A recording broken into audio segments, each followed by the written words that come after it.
السلام علیکم کہانی گو لسنرز، کیسے ہیں آپ سب؟ حالم کی قصے کو آگے بڑھاتے ہیں۔ رات کے اس پہر بھی کوالالمپور جاگ رہا تھا۔ تالیہ مراد اپنے گھر کا گیٹ بند کر کے باہر نکل رہی تھی۔ اس نے ٹراؤزر کے اوپر ہوڈ والی لمبی شرٹ پہن لی تھی اور پیروں میں جاگرز تھے۔ سینے پہ بازو لپیٹے وہ گیلی سڑک کے کنارے چلنے لگی، تیز تیز۔ نظریں دور سامنے جمی تھیں اور ذہن پیچھے تھا۔ 7 سال پہلے لائبریری کے لان میں ایک بینچ رکھا تھا، ہرے گھاس پہ رکھا سرمئی بینچ، جس پہ بھاری سی داتن ٹیک لگائے بیٹھی تھی۔ چہرے پہ حیرت اور تحیر لیے وہ منہ کھولے تالیہ کو سن رہی تھی، جو اس کے چاروں طرف چکر کی صورت ٹہلتی ہاتھ ہلا ہلا کے مزے سے اپنا کارنامہ بتا رہی تھی۔ سیاہ لمبے بالوں والی تالیہ کوالالمپور میں گزارے چند ماہ میں ہی خوش خوراکی کے باعث قدرے بھری بھری ہو گئی تھی۔ رف سی اسکرٹ اور اوپر لمبی قمیض پہنے اس کا چہرہ گلابی اور بچوں کی طرح پھولا ہوا لگتا تھا۔ آنکھوں میں چمک تھی اور لبوں پہ شرارتی مسکراہٹ۔ پرسوں میں سوچ رہی تھی کہ سمی کے ساتھ کتنا برا کرنا چاہتی ہوں، بدلہ وغیرہ، تو میرا دل چاہا میں اس کا ای میل ہیک کر لوں اور اس کے سارے راز پڑھ کے دنیا کے سامنے کھول دوں، مگر پھر اس نے شرارت سے چٹکی بجائی۔ مجھے یہ خیال آیا کہ میری طرح کتنے لوگ اپنے ایکس کا ای میل ہیک کرنا چاہتے ہوں گے۔ بس پھر کیا تھا، میں نے ایک فیس بک آئی ڈی سے اشتہار لکھا اور ایسے پیجز پہ لگا دیا کہ اتنے پیسے دو اور اپنے ایکس کا اکاؤنٹ ہیک کروا لو۔ داتن 2 دن میں 5 لوگ آ گئے جو اپنے ایکس کی ای میلز پڑھنا چاہتے ہیں۔ وہ تمہیں کبھی بھی پیسے نہیں دیں گے کیونکہ تم ہیک کر ہی نہیں سکتی۔ وہ گھوم کے اس کے سامنے آئی اور مسکرا کے بولی، ارجنٹینیا، یوراگوئے اور امریکہ سے 4 لوگوں نے پیسے ایڈوانس بھیج دیے۔ صرف $50 تو ایڈوانس مانگے تھے میں نے۔ 5واں عقل مند تھا، پہلے ایڈوانس کے جانچے میں نہیں آیا، اور باقی کے $50 یہی تو اس کام ہے اصل۔ ایڈوانس اچھا معاوضہ لے لو اور پھر اس کی ای میلز کا جواب ہی نہ دو۔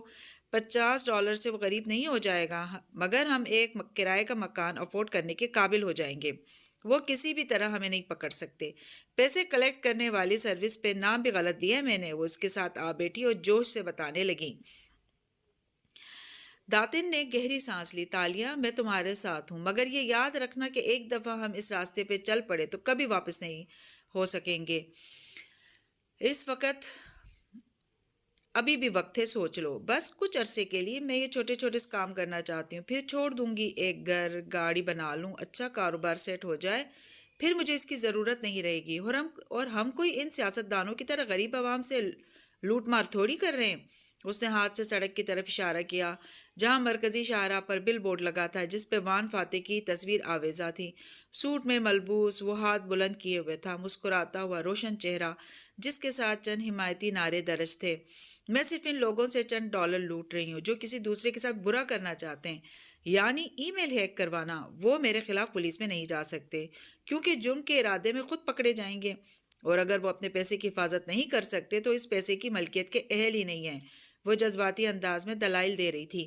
میں تمہارے ساتھ ہوں تالیہ، لیکن یہ یاد رکھنا کہ ہم اس کام کو کبھی نہیں چھوڑ پائیں گے۔ وقت آنے پہ دیکھیں گے داتن، میں پارلر جا رہی ہوں، میری شفٹ کا وقت ہونے والا ہے، تمہاری بریک بھی ختم ہونے والی ہے، آج ہم کھانا باہر کھائیں گے۔ وہ مسکرا کے اٹھی، بیگ کندھے پہ لیا تو داتن پیچھے سے بولی، تمہارے ماں باپ، تمہارا خاندان، وہ تو ملے تھے نا ملیشیا کے رہائشی، کیا تم ان کو ڈھونڈنا نہیں چاہتی؟ تالیہ رک گئی، لمحے بھر کے لیے بالکل خاموش ہو گئی، پھر آہستہ سے مڑی تو داتن نے دیکھا نہ وہ پریشان ہوئی تھی نہ جذباتی، اس کی آنکھوں میں اداسی تھی۔ انہوں نے مجھے بچپن میں ہی چھوڑ دیا، کوئی مجھے لینے نہیں آیا، میں چڑیا کا چھوٹا سا بچہ تھی جس کو انہوں نے گھونسلے سے گرایا تو دوبارہ اٹھانے کا خیال تک نہ آیا۔ میں یتیم خانے میں رہی، میں ایک فوسٹر فیملی کے پاس ملازموں کی طرح بڑی ہوئی، جہاں مجھے روٹی اور پاکٹ منی کے لیے چوری کرنی پڑتی تھی، سزا سے بچنے کے لیے بروقت جھوٹی کہانی گھڑنی پڑتی تھی۔ میں نے خود ہی اڑنا سیکھ لیا، اب میں اس گھونسلے کو تلاش کر کے کیا کروں گی داتن، جو میرے خوابوں سے بہت چھوٹا، بہت پیچھے رہ گیا ہے۔ آخر میں مسکرائی تو آنکھوں میں نمی تھی، پھر وہ پلٹ گئی اور سر جھکائے آگے بڑھتی گئی۔ سڑک پہ آ کے اس نے ایک نظر بھی اس بل بورڈ کو نہیں دیکھا، بلکہ بس یوں ہی قدم اٹھاتی رہی۔ کنارے پہ سٹالز لگے تھے کتابوں، اخباروں اور پھولوں کے۔ ایک سٹال کے سامنے وہ رکی، وہاں سفید پھولوں کے گول تاج بنے پڑے تھے جو قدیم زمانوں میں شہزادیاں اپنے سروں پہ پہنا کرتی تھیں۔ تالیہ کے لبوں پہ مانوس سی مسکراہٹ بکھر گئی، اس نے ایک تاج اٹھایا اور آگے آئی۔ سٹال کے وسط میں بڑا سا آئینہ لگا تھا، تالیہ نے تاج سر پہ رکھ کے آئینے میں دیکھا، وہ کسی شہزادی کی طرح لگنے لگی تھی۔ مسکراہٹ گہری ہو گئی۔ نظر موڑی تو سامنے اخبار سجے دکھائی دیے۔ اس نے عادتاً نوکری کے اشتہار کے لیے اخبار اٹھایا اور تہ کھولی۔ سامنے ایوان فاتح کی تصویر تھی، اس کے ساتھ انگریزی میں چھپا اس کا انٹرویو۔ سر پہ تاج پہنے کھڑی لڑکی رک کے ان الفاظ کو پڑھنے لگی۔ 2 برس قبل پہلی دفعہ ممبر پارلیمنٹ منتخب ہونے والے وان فاتح بن رامزل سے جب میں نے پوچھا کہ وہ ملیشیا میں کس قسم کی بہتری دیکھنا چاہتے ہیں تو ان کا جواب روایتی سیاستدانوں سے ہٹ کے تھا۔ میں جس ملیشیا کا خواب دیکھتا ہوں، 41 سالہ ممبر پارلیمنٹ اور سابق امریکی اسٹیٹ اٹارنی مسکرا کے ہمیں بتانے لگے، وہاں لوگ حلال گوشت خریدنے سے زیادہ حلال کمائی کا دھیان رکھنے والے بنیں گے، کیونکہ بظاہر ہم نے بہت ترقی کی ہے، اعلیٰ تعلیم اور نوکریاں، خوبصورت سڑکیں، اونچی عمارتیں اور بے پناہ ٹورزم تو ہم نے اپنی قوم کو دے دیا ہے، مگر ہم اپنی وہ اقدار بھولتے جا رہے ہیں جن کے بغیر کوئی مسلمان مکمل نہیں ہوتا۔ 2 چیزیں انہوں نے ہمیں انگلی کی وی بنا کے دکھائی، گویا یہ ان کے نزدیک فتح کی واحد وجوہات تھیں۔ 2 چیزیں ہوتی ہیں جو کسی بھی انسان کو دنیا اور آخرت میں کامیاب کرتی ہیں، سچائی اور ایمانداری۔ اور ملیشیا کے لوگوں کو اور سیاستدانوں کو یہ بات وقت پہ سمجھ لینے کی ضرورت ہے کہ اگر وہ اپنے معاملات میں سچے نہیں ہوں گے، پیسے کمانے کے لیے ایماندار ذرائع استعمال نہیں کریں گے، تو وہ فراموش کر دے اس بات کو کہ ان کے رزق میں اور زندگیوں میں اللہ کوئی برکت دے گا۔ ان کی لالچ بڑھتی جائے گی اور وہ کبھی مطمئن نہیں ہوں گے۔ وہ جتنے عقل مند اور شاطر ہو جائیں، اپنے جھوٹ کھلنے کا خوف ان کو کبھی بہادر نہیں بننے دے گا۔ اب آپ صوفیہ رحمان کی مثال لے لیں۔ محترمہ نے 2 دفعہ تالیہ نے اخبار نیچے کر دیا، سر اٹھا کے آئینے میں اپنی صورت دیکھی۔ تاج ویسے ہی کھلا کھلا سا لگ رہا تھا، مگر آنکھوں میں اداس سا ہیجان تھا۔ آپ کو کیا چاہیے؟ دکاندار اس کو چناؤ کا کہہ رہا تھا، اخبار یا تاج یا دونوں؟ دونوں ایک ساتھ ایک دل میں نہیں رہ سکتے۔ وہ بڑبڑائی، پہلے اپنے عکس کو دیکھا پھر اخبار کو۔ چند ثانیے کے لیے اس نے سوچا، پھر اخبار دھیرے سے واپس سٹال پہ ڈال دیا۔ مجھے یہ تاج چاہیے، میں اسے چھوڑنا نہیں چاہتی۔ بٹوے سے چند نوٹ نکالے اور سنجیدگی سے دکاندار کی طرف بڑھائے۔ اس نے چناؤ کر لیا تھا، مگر آج رات شہر کی بارونق گیلی سڑک کے کنارے چلتے ہوئے وہ عجیب اداسی کا شکار ہو رہی تھی۔ اس سارے راستے میں تخت و تاج کی تگ و دو میں وہ گونسلا تو بھول ہی گیا تھا جس سے وہ گری تھی۔ بچپن میں ان سے شکوہ ہوتا تھا، نوعمری میں نفرت ہوتی گئی، جو پھر بیزاری میں بدل کے آخر میں اپنی ہر حیثیت کھو بیٹھی۔ جیسے برف کو پکڑے پکڑے انگلیاں سن ہو جاتی ہیں، ان کی طرف سے تالیہ کا دل بھی سن ہو گیا تھا، بے حس۔ مگر آج اس نے اپنے باپا کو دیکھا تھا، وہ چابی تیار کر رہے تھے، اور دل نے کہا تھا کہ اس رشتے میں تخت و تاج سے زیادہ کشش تھی۔ وہ مشکل میں تھے، کسی ایسی مشکل میں جس کے باعث وہ اسے بچانے نہیں آ سکے تھے۔ وہ بھی تو ان کو بچانے نہیں گئی، وہ سب کچھ بھول گئی۔ کیا کوئی ایسے بھی بھولا کرتا ہے کیا؟ سڑک کے وسط میں پھولوں کی چوڑی سی باڑ بنی تھی جو دونوں اطراف کی سڑکوں کو کاٹ رہی تھی۔ وہ اس کے سرے پہ سخت جگہ پہ بیٹھ گئے اور چہرے ہتھیلیوں میں گرا دیا۔ میرا بھی کوئی گھر تھا؟ بے خودی کے عالم میں خالی نظروں سے سامنے دیکھتے وہ بڑبڑائی، میرا کوئی خاندان تھا، یا شاید اب بھی ہو۔ وہ چونکی 17 برس ہی تو گزرے تھے، خاندان والے زندہ ہوں گے اگر اس مشکل سے نکل آئے ہوں تو۔ دل کو دھڑکا لگا تھا، مگر گاؤں، وہ گاؤں والے، جانے کتنے برس انہوں نے میرا انتظار کیا اور شاید اب تک کر رہے ہوں۔ ایک دم وہ بے چینی سے اٹھی اور ادھر ادھر دیکھا۔ وہ شاہراہ کے وسط میں پھولوں کے ساتھ بیٹھی تھی، ارد گرد چاروں طرف سڑکیں جاتی دکھائی دیتی تھیں۔ وہ ایڑیوں پہ پوری گول گھومی۔ کون سا راستہ اس کا تھا کچھ معلوم نہ تھا۔ مجھے اپنے خوابوں کو سمجھنا ہے، میں اس سکے کو ڈھونڈنا ہے، مجھے چابی کو مکمل کرنا ہے۔ ٹریفک کے رش اور شور میں وہ زور سے خود سے بولی تھی، مجھے اس چابی کے ذریعے تاشا کا خزانہ ڈھونڈنا ہے اور پھر اس خزانے سے اپنے گاؤں اور اپنے خاندان والوں کی مدد کرنی ہے۔ وان فاتح کہتا ہے کہ میری کامیابیاں کیا ہیں۔ میں اسے بتانا چاہتی ہوں کہ میں چور اور جھوٹی سہی، میں بہت بری سہی، مگر اچھے لوگوں کے ساتھ برے ہوتے نہیں دیکھ سکتی۔ مجھے اپنے گاؤں کو ڈھونڈنا ہے، مجھے اپنے خوابوں کا تعاقب کرنا ہے۔ بالآخر اسے منزل نظر آنے لگی تھی، ایک مقصد، ایک ٹارگٹ۔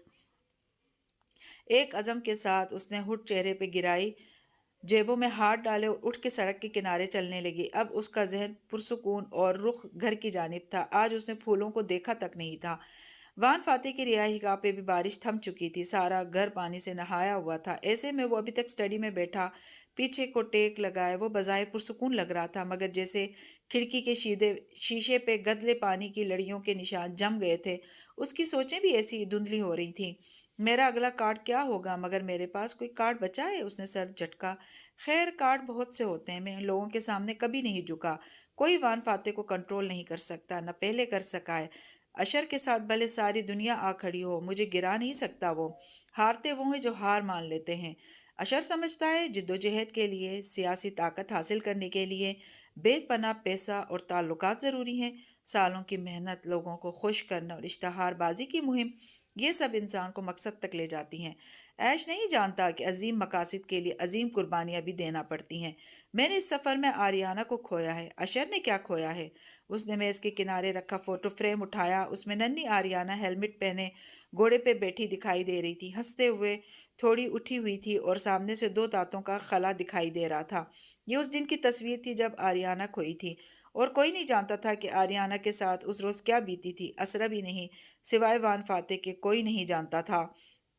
دل کے اس کونے میں جہاں پہلی اولاد کے نام کا خانہ ساری عمر کے لیے وقف ہو جاتا ہے، بہت ڈھیر سارا درد اٹھا تھا۔ اس خانے کو کوئی پر نہیں کر سکتا۔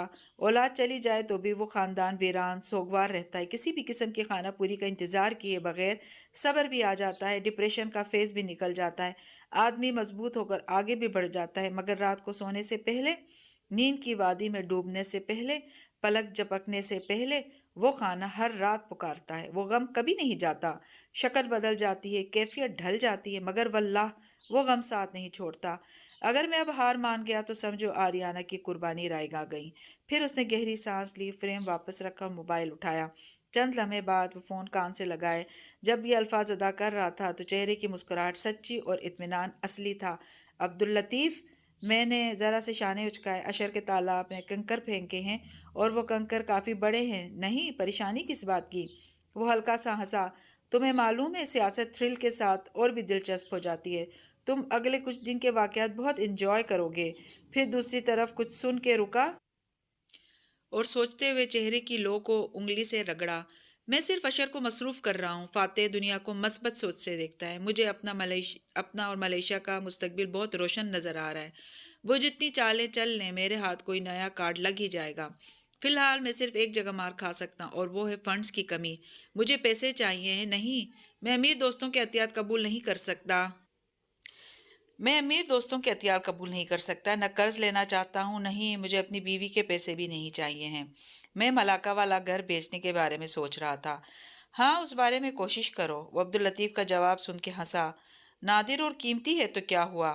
میرے باپ کا گھر ہے، مجھے وہ بیچنا ہی پڑے گا، سوائے اس صورت میں کہ کوئی خزانہ ہاتھ لگ جائے، میرے جو پارٹی چیئرمین الیکشن کا مسئلہ حل کر دے، ورنہ کل سے ہم اس گھر کو بیچنے کی تیاری کریں گے۔ مطمئن اور روشن آنکھوں کے ساتھ وہ ٹیک لگائے، خوشگوار انداز اور بے فکری سے مستقبل کا لائے عمل طے کر رہا تھا۔ اپنے اندھیر کمرے میں بیٹھا ایڈم ابھی تک یونیفارم کو اداس نظروں سے دیکھ رہا تھا۔ ایڈم فاطمہ کو نہیں چھوڑ سکتا، اس نے تکلیف سے خود سے کہا تھا۔ وہ واحد لڑکی ہے جس سے میری برسوں سے جذباتی وابستگی ہے، مگر ایڈم اس کو نہیں چھوڑے گا۔ اس نے بند مٹھی سے آنکھیں رگڑی۔ ایڈم محنت کرے گا، لیکن ایک دفعہ پھر مایوسی اس کے ارد گرد ڈیرا ڈالنے لگی۔ ایک گھر اور کاروبار سیٹ کرنے کے لیے مجھے نوکری نہیں بلکہ کوئی خزانہ چاہیے، اور خزانے ہم جیسوں کے ہاتھ نہیں لگا کرتے۔ سڑک کنارے وہ ہٹ سر پر گرائے، جیبوں میں ہاتھ ڈالے تیز تیز چلتی گھر واپس جا رہی تھی۔ لبوں پہ بالآخر پرجوش مسکراہٹ تھی اور آنکھوں میں پرانی چمک۔ میرے سارے خواب پورے ہو جائیں گے۔ جزیرے کے اوپر پہاڑی کی چوٹی پہ محل، ڈیروں، دولت اور اپنے خاندان اور گاؤں والوں کی مدد کرنا، اور اس کے لیے مجھے کہیں دفن وہ خزانہ ڈھونڈنا ہے جو اس سنہری چابی سے کھلے گا۔ خزانہ صرف میرا ہے کیونکہ صرف میں جانتی ہوں کہ کوئی خزانہ ایگزسٹ کرتا ہے۔ تاشا کا خزانہ صرف میرا ہے۔ وہ مسکرا کے سوچتی ہوئی قدم اٹھا رہی تھی۔ کوالالمپور پہ اتری روشنیوں سے منور رات اسی طرح بھیگتی جا رہی تھی۔ اگلی صبح کی روشنی پھیلی تو سورج نے وان فاتح کی رہائش گاہ کے لان میں ایڈم کو سوچ میں ڈوبا بیٹھے دیکھا۔ وہ گاہے بگاہے کلائی پہ بندی گھڑی بھی دیکھتا کیونکہ فاتح کے جاگنگ سے واپس آنے پہ اس کو الرٹ ہو جانا تھا۔ کچن میں ملازموں کی ٹھک ٹھوک شروع ہو چکی تھی۔ اندر یقیناً بچے اور اسرا ناشتہ کر رہے تھے۔ تبھی گیٹ کھلنے کی آواز آئی تو وہ ہڑبڑا کے اٹھا، مگر نوارد فاتح نہیں تھا۔ پرس کونی پہ ڈالے وہ اندر داخل ہو رہی تھی۔ سنہرے بال اونچی پونی میں باندھے، سن گلاسز سر پہ ٹکائے، وہ سفید پینٹ کے اوپر گھٹنوں تک آتی فراک نما شرٹ میں ملبوس تھی جو ملے لڑکیاں شوق سے پہنتی تھیں۔ مسکراتی ہوئی چنگم چباتی اب وہ گارڈ سے کچھ پوچھ رہی تھی۔ ایڈم کے ابرو بچھ گئے، یہ یہاں اتنی صبح کیسے؟ مگر گارڈ اس کی آمد سے باخبر دکھائی دیتا تھا، اس لیے اس کو اندر لے آیا۔ وہ مسکرا کے آگے بڑھی، پورچ کے وسط تک پہنچی کہ دروازہ کھلا اور اندر سے اسرا آتی دکھائی دی۔ دونوں بچے اس کے ساتھ تھے، اسکول کے لیے تیار۔ اسرا خود بھی کوٹ سکرٹ پہنے، گردن میں موتیوں کی لڑی اور بالوں کا جوڑا باندھے تیار لگ رہی تھی۔ تالیہ کو دیکھ کے ایک دم رکی، آنکھوں میں جیسے اوہ والے تاثرات ابھرے۔ تالیہ تم آ گئی؟ انداز کو معذرت خانہ بناتے ہوئے وہ تیزی سے اس کی طرف آئی۔ تالیہ نے ناسمجھی سے اسے دیکھا۔ السلام علیکم مسز اسرا، آپ کہیں جا رہی ہیں؟ مجھے لگا آپ نے رات ڈنر پہ میرے فیور مانگنے کو سنجیدگی سے لیا تھا۔ وہ اداس ہو گئی تھی، چہرہ بجھ گیا۔ سنجیدگی سے لیا تھا تو حامی بھری تھی کہ تم میرا پورٹریٹ بناؤ گی جس کو ہم نیلامی پہ رکھیں گے، وہ نرمی سے کہتی اس کے مقابل آ رکی۔ مگر میرے بچوں کی ہنگامی پیرنٹس ٹیچر میٹنگ کی کال آ گئی ہے، صرف تھوڑی دیر کے لیے مجھے جانا ہوگا۔ تالیہ کے کندھے ڈھیلے پڑ گئے، وہ مایوس نظر آنے لگی تھی۔ میں اسے کوئی کمپین پرومس سمجھوں پھر مسز اسرا؟ الیکشن سے پہلے مہم کے دوران کیے گئے وعدوں کو کمپین پرومس کہا جاتا ہے، جو اکثر یہ کہہ کے پورے نہیں کیا جاتے کہ وہ محض کمپین پرومس تھے اور صرف کمپین کے لیے مجھے کیے گئے تھے۔ ہرگز نہیں تالیہ، خوش دلی سے مسکراتے ہوئے اسرا نے اسے تسلی دی۔ میں ابھی واپس آ جاؤں گی، تم تب تک خود کو گھر میں کمفرٹیبل کروا لو اور اپنا پینٹنگ کا سامان سیٹ کر لو۔ اوکے، تالیہ جیسے اداسی سے مسکرائی۔ اسرا کار کی طرف آئی تو اس نے پکارا، کیا میں آپ کا پورٹریٹ بنانے کے لیے اپنی مرضی کی جگہ ڈھونڈ سکتی ہوں گھر میں؟ ڈرائیور دروازہ کھولے کھڑا تھا۔ اسرا نے بیٹھتے ہوئے مسکرا کے شیور کہا اور سن گلاسز آنکھوں پہ لگائے۔ بچوں نے کار میں بیٹھتے وقت تالیہ کو مانوسیت بھری مسکراہٹوں سے ہاتھ ہلایا، اس نے بھی مسکرا کے جواباً بازو لہرا دیا۔ کار زن سے باہر نکل گئی اور تالیہ ان کو جاتے دیکھتی رہی۔ ادھر کار گیئر سے نکلی، ادھر وہ ایڑیوں پہ گھومی اور تحکم سے لان میں کھڑے ایڈم کو انگلی سے اشارہ کر کے اپنی طرف بلایا۔ تم ادھر آؤ۔ وہ پورچ میں کھڑی تھی، ایڈم لان میں تھا۔ پھر رات میں وہ اس کی حقیقت سے بھی واقف ہو چکا تھا کہ وہ جھوٹی لڑکی تھی، پھر بھی اتنے فاصلے اور دل کے میل کے باوجود کوئی روب سا تھا اس میں جو وہ تابیداری سے چلا آیا۔ جی تالیہ، میری کار کی بیک سیٹ پہ جو باکسز رکھے وہ لے کر میرے ساتھ آؤ اور کار کو اندر پارک کر دو۔ کار کی چابی اس کی طرف بڑھاتے ہوئے اس کی آنکھوں میں دیکھ کے بولی، مگر میں وان فاتح کے انتظار میں بیٹھا تھا، ان کو فوراً کچھ چاہیے ہوتا ہے، اور باکسز کے اوپر ایک پاؤچ میں برشز ہوں گے، وہ لانا مت بھولنا۔ بے نیازی سے کہہ کر وہ گھوم گئی۔ ایڈم کو برا نہیں لگا، کیونکہ حالانکہ لگنا چاہیے تھا۔ کوئی بھی امیر زادی اور اوپر سے یہ طرح دار لڑکی جو روپ بدل کے آئی کھڑی تھی اسے یہ حکم دے گی تو وہ لازمی برا منائے گا، مگر اس نے نہیں منایا۔ کچھ تھا جو اس امیر زادی میں جو اس کے اوپر چڑھے ملمہ کے باوجود فطری اور عام لوگوں جیسا تھا۔ ایڈم نے چابی تھام لی اور گیٹ کی طرف چلا گیا۔ مگر آج میں فاتح صاحب سے ضرور بات کروں گا، جو بھی ہے اس لڑکی کا پول کھلنا چاہیے۔ ایڈم سامان اٹھا اندر آیا تو وہ ڈرائنگ روم میں بڑے صوفے پہ بیٹھی تھی، ٹانگ پہ ٹانگ جمائے وہ جوس پیتے ہوئے گردن پھیر پھیر کے اطراف کا جائزہ لے رہی تھی، جس سے اس کی اونچی پونی جھول رہی تھی۔ ایڈم نے چیزیں سامنے دھر دی، تالیہ آگے کچھ جھکی اور ایک نیلا شاپنگ بیگ اٹھایا جس میں سے کچھ کپڑے جھلک رہے تھے۔ یہ تم لے جاؤ۔ وہ چونکا، پھر حیرت سے بیگ کو دیکھا۔ میں اس کا کیا کروں گا تالیہ؟ تالیہ نے جوس کا گھونٹ بھر کے گلاس نیچے کیا اور اس کی آنکھوں میں دیکھ کے مسکرائی۔ نور کو دے دینا، کہنا تالیہ نے بھیجا ہے پاکستان سے، اب جو وعدہ اس سے کر آئے ہو اس کو سچا تو ثابت کرنا ہوگا نا۔ اور ایڈم بن محمد برف کا بت بن گیا، ہکا بکا شل، گویا سانس تک رک گیا۔ اس کو اتنی جلدی کیسے پتہ چل گیا؟ اوہ پور تھنگ، چچ چچ۔ تالیہ افسوس سے سر ہلا رہی تھی۔ تمہیں لگا تھا تم جیسن بورن بن گئے ہو، وہاں جاؤ گے اور مجھے معلوم نہیں ہوگا؟ میری دو آنکھیں میری گردن کے پیچھے لگی ہیں۔ ایڈم، میرے بارے میں سوال مجھ سے پوچھو تو زیادہ بہتر ہوگا۔ جوس کا گلاس رکھ کے وہ اٹھی اور مسکرا کے شل ہوئے ایڈم کو دیکھا۔ اور سنو، کوئی بھی بے وقوفی کرنے سے پہلے میری طرف کی کہانی ضرور سن لینا، یہ نہ ہو کہ بعد میں تمہیں وان فاتح کے سامنے شرمندہ ہونا پڑے۔ میری بات کے مقابلے میں تمہاری بات کی کوئی اہمیت نہیں ہوگی، یہ یاد رکھنا۔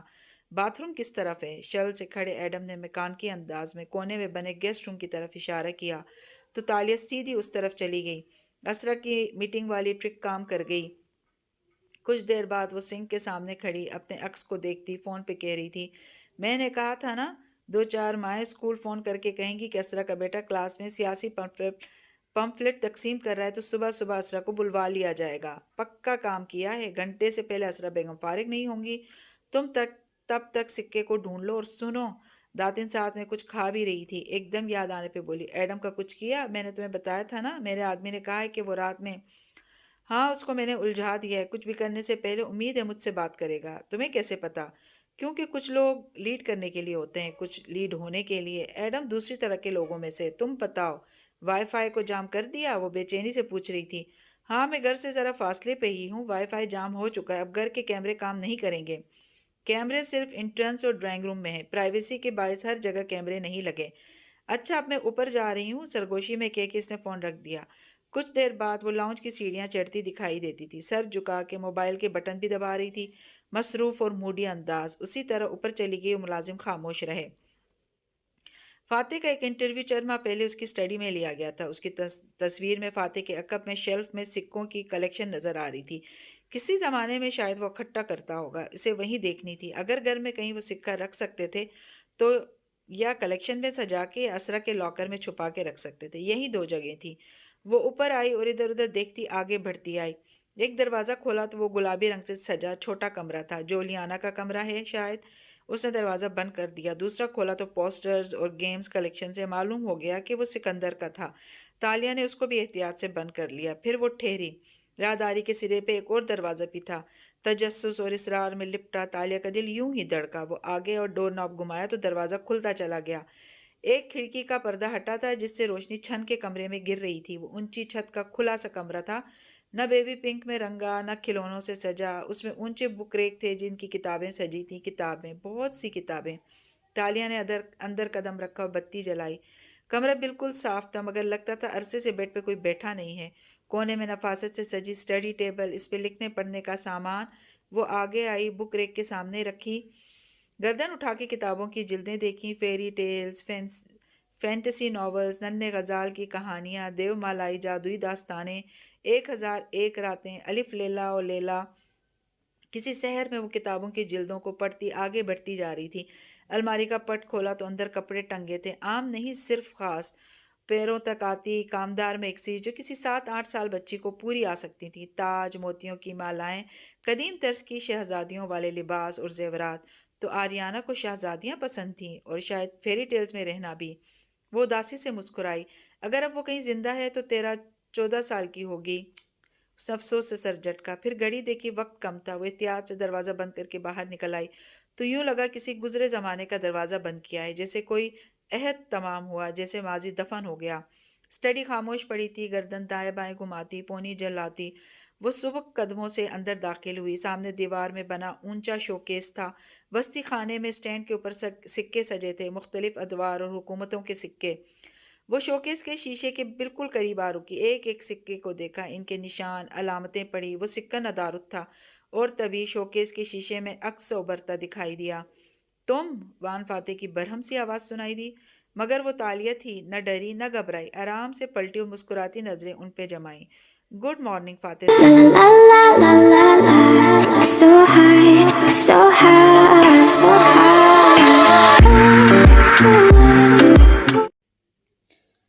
گڈ مارننگ فاتح صاحب۔ وہ جاگنگ ٹراؤزر اور ٹی شرٹ میں ملبوس، پسینے میں نہایا ہوا تھا، ہاتھ میں چھوٹا تولیہ تھا جس سے بھیگی گردن پونچھتے ہوئے پتلیاں سکوڑے ناگوارے سے اسے دیکھ رہا تھا۔ تم رات یہیں رک گئی تھی کیا؟ نہیں سر، مسز اسرا کا پورٹریٹ بنانا ہے میں نے نیلامی کے لیے، وہ رسان سے مسکرا کے بتانے لگی، اسی لیے انہوں نے مجھے صبح صبح بلوایا تھا۔ مگر اسرا کو تو اسکول جانا تھا۔ وہ قدم قدم قریب آ رہا تھا، آنکھیں مشکوک انداز میں قدرے اکتاہٹ سے چھوٹی کر رکھی تھیں۔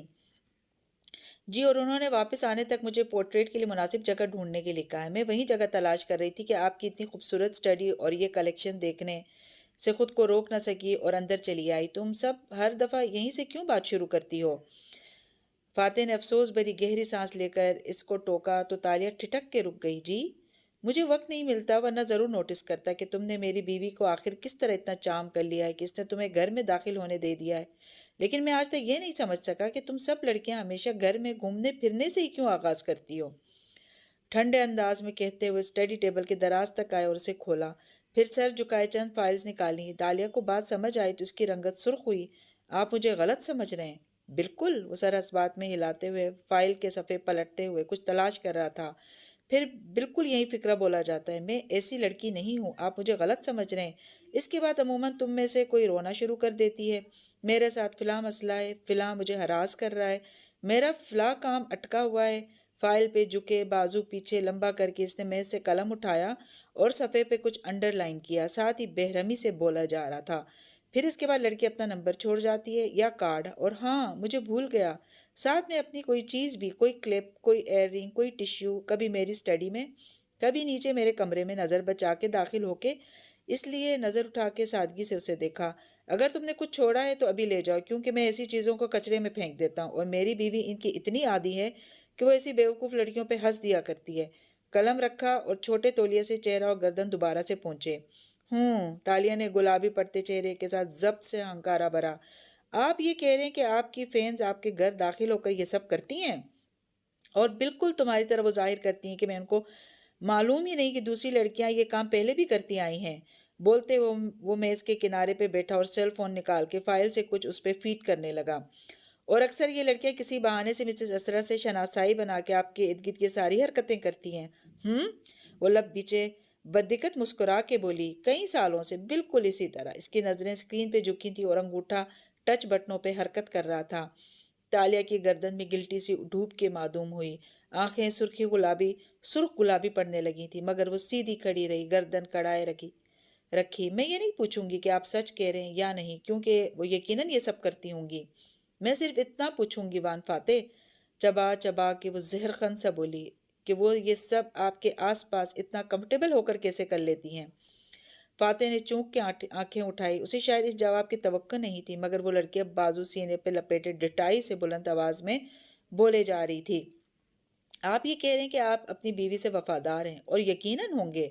آپ کے بارے میں ایسی باتیں ہم نے کبھی نہیں سنی۔ بہت سچے اور ایماندار ہیں آپ، لیکن ایک بات آپ کو ماننی پڑے گی کہ آپ ان فینس کو آرام سے یہ سب کرنے دیتے ہیں۔ بے شک آپ کی طرف سے حوصلہ افزائی نہ پا کر وہ پلٹنے پہ مجبور ہو جاتی ہوں گی، مگر آپ ان کو یہ سب کرنے دیتے ہیں کیونکہ اس سے آپ کی سیلیبریٹی والی حس کو تسکین ملتی ہے نا؟ تلخی سے مسکرائی تو فاتح کے ماتھے پہ برہم ہی سے بل پڑے، مگر اس سے پہلے کہ وہ کچھ بولتا تالیہ نے تیزی سے بات جاری رکھی۔ آپ نے ابھی تک صرف خوبصورت چہرے اور خالی دماغ والی لڑکیاں دیکھی ہیں جو آپ کے ارد گرد منٹلاتی رہتی ہیں اور آپ کے غرور میں اضافہ کرتی ہیں۔ اس لیے اگر میں آپ کی جگہ ہوتی تو تالیہ مراد سے بات کرنے سے پہلے اپنے الفاظ کو خوب چن لیتی، کیونکہ یہ نہ ہو کہ کسی دن گدلے پانی میں کھڑے ہو کر آپ کو اعتراف کرنا پڑے کہ آپ کو میری ضرورت ہے۔ تیز تیز بولتے ہوئے اس کو سانس چڑھنے لگا تھا، مگر وہ کمال ضبط سے آواز کو ہموار کر رکھے ہوئے تھی۔ چپتی نظریں فاتح پہ جمی تھیں جو اس کی بات پہ آنکھیں سکوڑ کے اسے خاموشی سے دیکھتا رہا، پھر اٹھا، فائل رکھی اور اس کے سامنے آ کھڑا ہوا۔ مجھے صبح صبح اپنے گھر میں اجنبی لڑکیوں کا یوں گھومنا پھرنا پسند نہیں ہے۔ میری بیوی کی خوش آمد تم ڈرائنگ روم کی حد تک بھی کر سکتی ہو، تو اپنے ملازموں سے کہیے کہ مجھے اٹھا کے باہر پھینک دیں، کیونکہ میں یہاں پینٹنگ بنانے آئی ہوں، جگہ بنانے نہیں، اور اپنی مرضی کا اسپاٹ ڈھونڈے بغیر نیچے نہیں جاؤں گی۔ وہ اس کی آنکھوں میں نظریں جمائے پلک تک نہ جھپک رہی تھی۔ فاتح نے چہرہ اس کی طرف جھکایا اور سرگوشی کی۔ پتہ ہے میں تمہیں اتنے دن سے برداشت کیوں کر رہا ہوں؟ اس کی آواز دھیمی ہو گئی تھی۔ کیونکہ آریانہ تمہیں پسند کرتی تھی، تاشا آگا پودا۔ وہ واپس پیچھے ہوا، پھر اس کو دیکھے بغیر آگے بڑھ گیا۔ تالیہ چند لمحے شل کھڑی رہی۔ تاشا آگا پوا؟ بجلی کے کوندے کی طرح وہ نام ذہن میں لپکا اور اس کے 14 طبق روشن ہو گئے۔ فاتح جا چکا تھا اور شوق سے نکلتے ساتھ ہی تالیہ کو اسٹڈی کی خاموشی میں اپنے کہے الفاظ کی بازگشت سنائی دینے لگی۔ اس نے ایک دم دل پہ ہاتھ رکھا جیسے خوفزدہ اور بے یقین ہو۔ میں نے یہ سب کہہ دیا ان سے۔ وہ وان فاتح تھے، وہ ملیشیا کے محبوب وان فاتح۔ لوگ ان کے قدموں میں رل جانے کو تیار رہتے ہیں، اور میں ذرا سی توہین برداشت نہ کر سکی۔ رنگت سرخ ہو رہی تھی اور آنکھیں پانیوں سے بھر رہی تھیں۔ پسند تو کرتی ہوں میں ان کو، سب کرتے ہیں، ہاں نہیں ہوں میں ان لڑکیوں کی طرح، مگر میں بھی تو چوری کی نیت سے آئی تھی، پھر ان کو ناراض کرنے کی کیا ضرورت تھی؟ ساری عمر کے لیے ان کو خود سے ناراض کر لیا، اب تو مجھے شدید ناپسند کرنے لگیں گے۔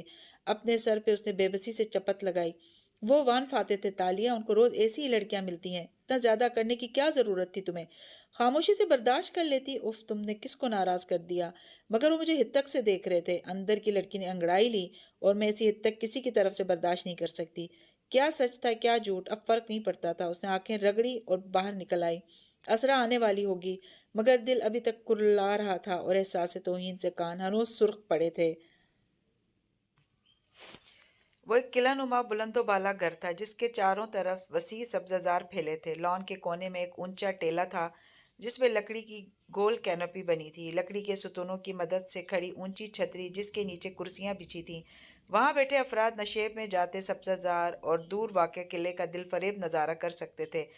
گھاس پہ چرتے ہرن، ایک طرف ٹہلتا کتا، بھاگتے پھرتے خرگوش، غرض وہاں قدرتی حسن کو بکھیرنے کی بھرپور کوشش کی گئی تھی۔ یہ اشر محمود کے والد محمود بن عزیزی کا گھر تھا جو اشر کو ترکے میں ملا تھا۔ اشر اس وقت کینوپی کی کرسی پہ بیٹھا تھا اور اس کے سامنے ایک سرمئی سوٹ میں ملبوس ادیر عمر گورا چٹا چینی شخص بیٹھا تھا۔ اشر خاموشی سے مسکرا کے اسے دیکھ رہا تھا جو فون پہ ہدایات دے رہا تھا۔ ہدا کی سٹوری کل تو کیا کسی بھی دن پرنٹ نہیں ہوگی۔ جیسا میں نے رات میں کہا تھا ویسے ہی کرو۔ ایک مگ کے پیچھے ہم اپنے اخبار کو قانونی کیسز کی طرف نہیں دھکیل سکتے۔ ہم نے ایک نسل پرست ایشو کو اٹھایا تو حکومت بھی ہمیں بیک نہیں کرے گی۔ پھر موبائل بند کر کے میز پہ ڈالا اور مسکرا کے سامنے بیٹھے اشر کو دیکھا۔ میں مزید تمہارے لیے کیا کر سکتا ہوں ایش؟ آپ نے رات کو یقین دہانی کروا کے میرے لیے سب کچھ کر دیا تھا، اب میرے کچھ کرنے کا وقت ہے، کہہ کے اس نے ٹانگ سے ٹانگ ہٹائی اور ایک فائل میز پہ رکھی۔ یہ ٹورزم ملیشیا کے اشتہاروں کی تفصیلات ہیں جو کل سے آپ کے اخبار کی زینت بنے گی۔ بادل زور سے گرجے اور پل بھر میں ٹپ ٹپ قطرے برسنے لگے۔ یہ حکومتی اشتہار ہیں اور میں اپوزیشن میں ہوں، جانتا ہوں، لیکن میرے دوست ہر جگہ ہوتے ہیں۔ چینی صاحب مسکرائے اور فائل کے صفحات دلچسپی سے پلٹنے لگے۔ اشر نے گردن موڑ کے دیکھا۔ بارش تڑا تڑ برس رہی تھی اور کینوپی کی چھاتا کے قطروں سے پانی نیچے لڑک رہا تھا۔ ہرن کلانچے بھرتے آشیانے کے لیے بھاگ رہے تھے۔ کتا قلعے کی طرف دوڑا۔ پل بھر میں سارا منظر جل تھل ہو گیا تھا۔ میرا خوبصورت ملیشیا، وہ ستائش سے مسکرایا، اور یہ ملک میں کسی کے حوالے نہیں کروں گا۔ روزانہ کی بنیادوں پہ آدھے صفحات کے اشتہارات، وہ بھی فرنٹ پیج پہ۔ زبردست اشر، اخبار مالک نے خوشگوار حیرت سے ابرو اٹھائے۔ اور یہ سرکاری اشتہارات ہیں، پیسہ سرکاری خزانے سے جائے گا، کسی کو میرے اور آپ کے تعلق پہ شک نہیں ہوگا۔ وہ بینچ کی پشت پہ بازو پھیلا اطمینان سے بتا رہا تھا۔ لیکن آپ کو ایک اور کام بھی کرنا ہوگا۔ چینی صاحب نے چونک کے اینک کے پیچھے سے آنکھیں اٹھائیں۔ اور وہ ہے؟ جس صحافی نے خبر لگانی چاہی تھی اس کو نوکری سے نکال دیں۔ وہ کیوں؟ اخبار مالک ٹھٹک گئے۔ کیونکہ کل کو اگر کسی دوسرے اخبار کا رخ کرے تو ہم یہ کہہ سکیں کہ اس نے یہ صرف اور صرف اپنے چینی مالک کے خود کو نوکری سے نکالنے کی وجہ سے کیا ہے۔ تعصب، مسکرا کے ہلکے سے شانے اچکائے تو چینی صاحب کے تنے اعصاب ڈھیلے پڑے اور ہونٹ مسکرا اٹھے۔ میں سمجھ گیا۔ اشر نے دوبارہ سے گردن موڑ کے پیچھے دیکھا۔ پتھریلا قلعہ بارش میں بھیگتا جا رہا تھا۔ سارے جانور چرند پرند چھپ گئے تھے۔ تنہا بھیگتا قلعہ۔ بارش نے موسم ٹھنڈا کر دیا تھا، مگر فان فاتح کے لاؤنج میں پھر بھی ہلکا اے سی چل رہا تھا، جیسے ہر وقت ہر جگہ ملیشیا میں چلتے رہتے ہیں۔ کھڑکی کے ساتھ اونچی شاہانہ کرسی پہ اسرا بیٹھی تھی، روایتی لمبی سفید قمیض پہنے، نیچے نیلا اسکرٹ جسے باجو کروم کہتے تھے، باجو قمیض اور کروم اسکرٹ، کندھے پہ سلک کا سٹول تھا، بال جوڑے میں تھے۔ وہ مسکرا کے تالیہ کو دیکھ رہی تھی جو اپنا ایزل اور کینوس سامنے سیٹ کیے کھڑی تھی۔ اونچی پونی باندھے وہ برش کا پچھلا کنارہ لبوں میں دبائے تنقیدی پرسوچ نظروں سے اسرا کو دیکھ رہی تھی۔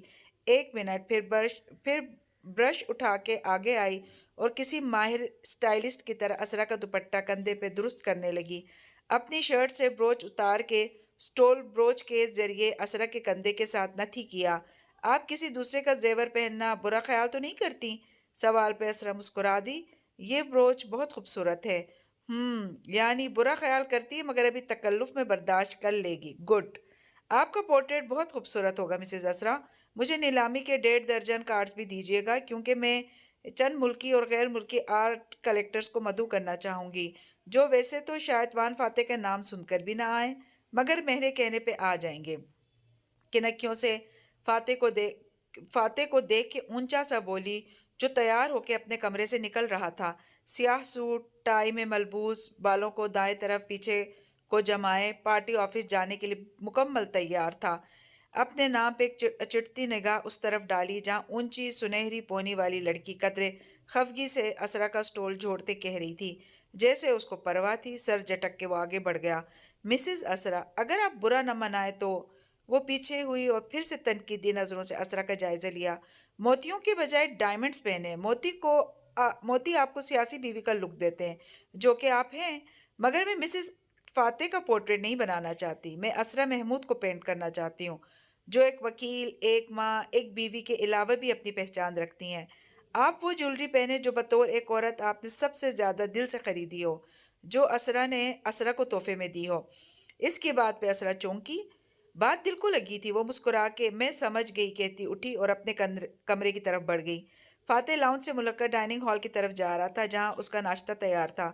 اسرا کے اٹھتے ہی تالیہ میں ذرا ہاتھ دھو لوں کہہ کے لاؤنج کے کونے میں بنے گیسٹ روم کی طرف چلی آئی۔